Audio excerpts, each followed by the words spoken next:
Mais nous avons juste pris 10 preuves pour montrer au grand public. Voyez? La première est celle-ci. Moïse et Jésus ont été miraculeusement sauvés dans leur enfance.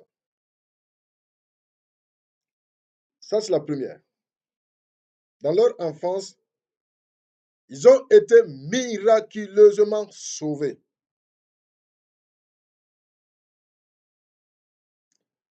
Exode 2, verset 6. Là, il est question de la mère de Moïse qui a pris Moïse,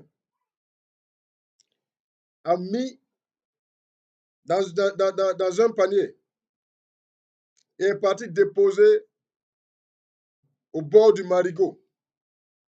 Et la fille de Pharaon est partie pour se baigner. Elle a entendu les cris du bébé dans le panier. Elle a envoyé ses servantes aller chercher le bébé. Pourquoi? Parce que Pharaon avait régi une loi et cette loi, c'était de tuer tous les nouveau-nés mâles, tous les nouveau-nés garçons hébreux. Comprenez? Donc, la mère de Moïse a caché Moïse pendant des mois. Maintenant, elle ne pouvait plus le cacher. Elle a pris son bébé, mettre dans le panier. Elle l'a déposé dans le marigot, au bord du marigot. L'enfant de Pharaon est parti pour se baigner. Elle a entendu le bébé crier. Elle a envoyé ses servantes. Allez, il cherchait le panier à mener. Elle a ouvert, elle a trouvé que c'était un bébé.